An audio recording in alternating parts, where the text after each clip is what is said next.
je sais qui vous êtes, je sais ce que vous faites. Et vous me prenez pour un zozo, non? Il ne devrait y avoir honte. Pourquoi? Je connais votre émission, s'il vous plaît.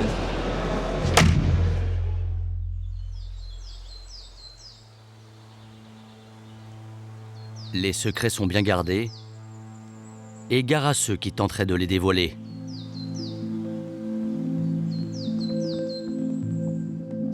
C'est l'histoire d'un petit spectacle de campagne, devenu l'un des fleurons du tourisme français.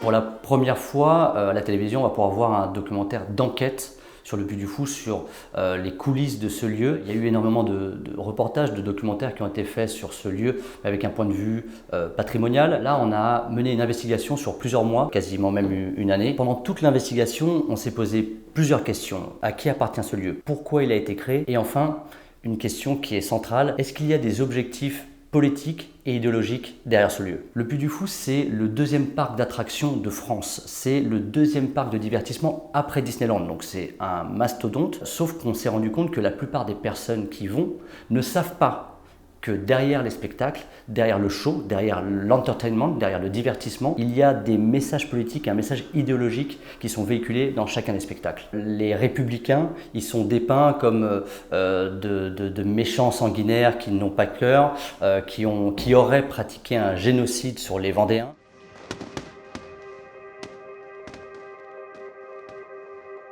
Le parcours politique de Philippe de Villiers vient du Puy du Fou. Philippe de Villiers devient un personnage politique grâce à ce lieu. Et il en fait d'ailleurs lui-même un lieu politique, à l'image de sa vision pour la France. On a voulu rencontrer Philippe de Villiers qui, hélas, n'a pas voulu nous parler, mais on a rencontré la personne qui l'a vraiment aidé dans la création de ce lieu, une personne avec qui il est brouillé aujourd'hui, qui nous a raconté le pourquoi du comment. Pourquoi Philippe de Villiers a voulu créer le Puy du Fou et surtout par qui il a été aidé. Et c'est là où c'est intéressant, c'est qu'on se rend compte que dès le début, il y a évidemment une dimension politique et idéologique dans ce lieu qu'est le Puy du Fou. La famille de Villiers a créé en 2012 une petite structure discrète qui s'appelle Puy du Fou Stratégie, au nez à la barbe, si j'ose dire, des associatifs. Et cette petite structure est devenue le propriétaire de près de la moitié du capital du Grand Parc, qui est la machine à cash du Puy du Fou. Pour comprendre les dessous de cette petite structure, on a dû forcément s'intéresser à l'entourage de la famille de Villiers, parce que c'est aussi l'un des autres particularismes de ce lieu, c'est que le Puy du Fou, c'est aussi l'histoire d'une saga familiale. Et dans cette famille, il y a Laurent de Villiers, qui est l'un des fils de Philippe de Villiers. Et il s'avère qu'en 2006, il a porté plainte pour agression sexuelle contre son frère aîné, Guillaume de Villiers. À partir de ce scandale de famille, de ce drame familial, a été créée cette petite structure.